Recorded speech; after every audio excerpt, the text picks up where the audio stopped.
ऐसा क्या हुआ कि मोदी सरकार के द्वारा 40 पेज के इस वक्फ एक्ट कानून में 44 संशोधन की जरूरत आन पड़ी। प्रॉपर्टी वक्फ बोर्ड की है या नहीं, इसका 7 लोग मिलकर फैसला करते थे। और साथियों, ये ताज्जुब की बात है कि 7 के 7 मुस्लिम समुदाय से आते। साथियों, सादर प्रणाम। हाल ही में सोशल मीडिया का कोई ऐसा प्लेटफॉर्म नहीं है या प्रिंटिंग मीडिया का कोई ऐसा प्लेटफॉर्म नहीं है जहां वक्फ एक्ट के विषय में कुछ ना कुछ पोस्ट ना हो।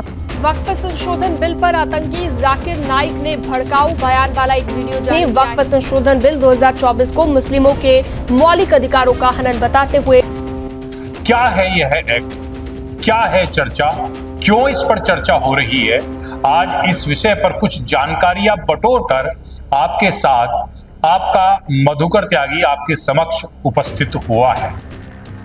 1954 वक्फ एक्ट की पंडित जवाहरलाल नेहरू जी के कार्यकाल में इसकी नींव रखी जाती है। श्रीमती इंदिरा गांधी जी के द्वारा 1984 में इसमें संशोधन किया जाता है। राजीव गांधी जी के द्वारा भी 1986 में इसमें संशोधन होता है और 1985 में पीवी नरसिंहा राव जी के द्वारा इस एक्ट में क्षणिक संशोधन नहीं बल्कि इस एक्ट को ही बदल दिया जाता है। मतलब असीमित अधिकार इस एक्ट को सौंप दिए जाते हैं और 2013 आते आते जो बची कुची कसर रह गई थी वह मनमोहन सिंह जी के कार्यकाल में पूरी कर दी जाती है।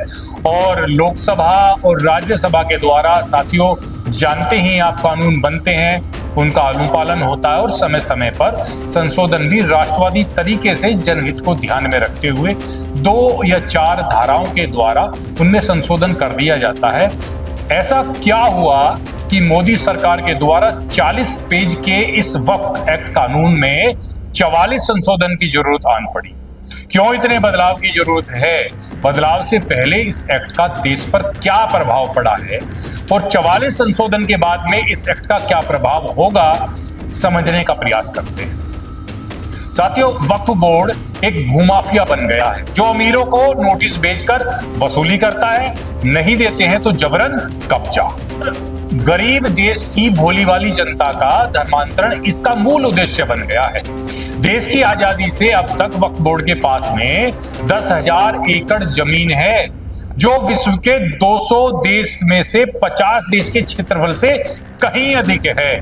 और भारत की यदि जमीन के हिस्से की हम बात करें तो सबसे ज्यादा डिफेंस के पास है, दूसरा स्थान रेलवे बोर्ड के पास है और तीसरे स्थान पर इस वक्फ बोर्ड ने भारत की जमीन पर कब्जा कर लिया है। आजादी से लेकर अब तक डिफेंस की जमीन का 31% बढ़ा है, वहीं वक्फ बोर्ड को देखें तो उसका जो प्रतिशत बढ़ा है वो 1700% बढ़ गया है। वक्फ बोर्ड का मतलब साथियों दान है।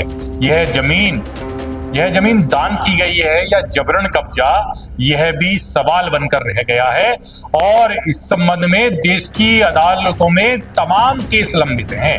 यदि यह संशोधन हो जाता है तो वक्फ बोर्ड यदि किसी प्रॉपर्टी को अपना बताता था तो उसको यह बताना अब अनिवार्य होगा कि यह जमीन किसने दी, कब दी, किसका मालिकाना हक था, किसके सामने दी गई, गवाह कौन थे, स्टाम्प पेपर जो जमीनी मामले में अनिवार्य होते हैं, सब कुछ बताना होगा।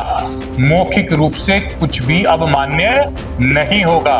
साथियों, जैसे तमिलनाडु और बिहार के गांव को पूरा ही अपना बता दिया था, वहीं रेलवे की जमीन हमारी है, प्राचीन मंदिरों की वर्षों पुरानी जमीन हमारी है और रेलवे की जमीन के साथ साथ में हाईवे की जमीन भी हमारी है।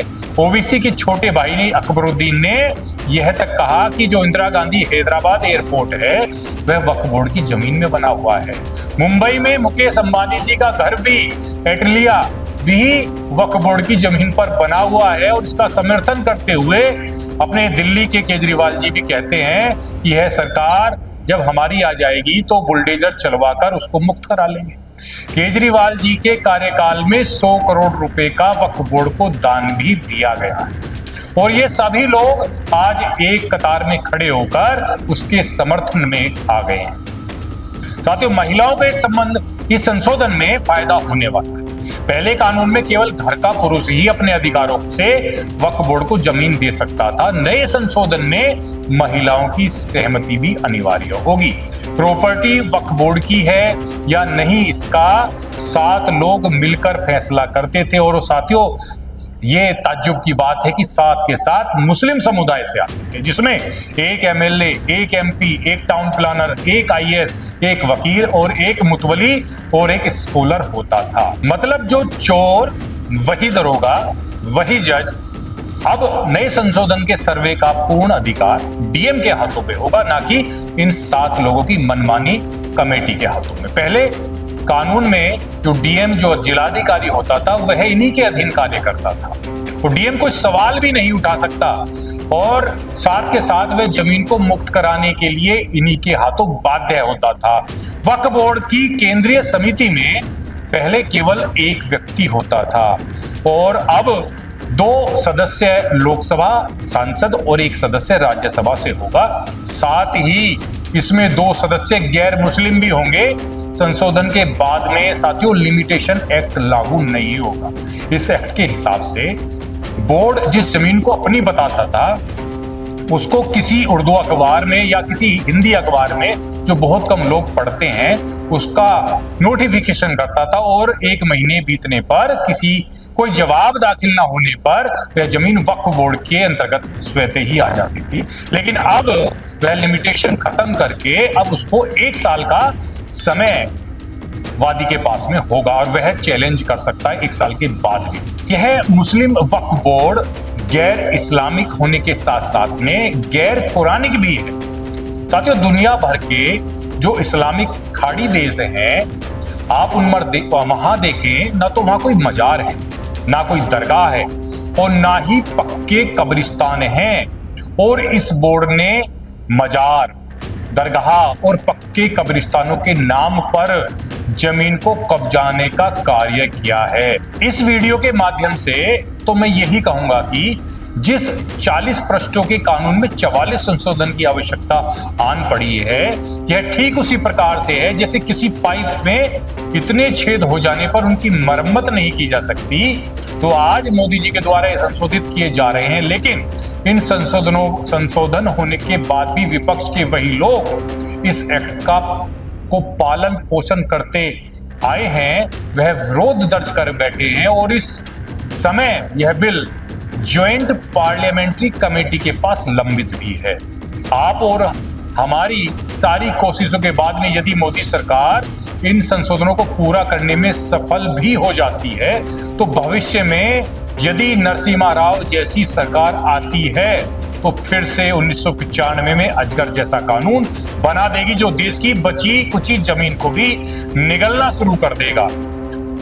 जो ये लोग संविधान की दुहाई देते हैं, इस संविधान के अंदर कहीं भी वक्फ शब्द का जिक्र तक नहीं है। संविधान पालकों के द्वारा स्पष्ट रूप से लिखा गया था कि किसी भी मजहब का ना तो कोई मंत्रालय होगा और ना ही कोई कानून होगा, क्योंकि यह देश एक विधान से चलता है। फिर क्यों मजहबों में ऐसा एक्ट बनाकर 7 दशकों से वरीयता दी जा रही है? इस वक्फ एक्ट का पूर्ण रूप से सफाया होना चाहिए। हाल ही में इस एक्ट के पक्ष और विपक्ष के लिए सर्वे भी किया गया। मुझे नहीं पता आप लोगों ने किस पक्ष में अपना पक्ष रखा होगा। इतना जरूर आप लोगों से निवेदन करना चाहता हूं कि हम सबका पक्ष राष्ट्र के पक्ष में होना चाहिए। आप सबने बड़े धैर्य से मुझे सुना, आपका बहुत बहुत आभार। जय हिंद, जय भारत, मां भारती तेरी सदा ही जय हो।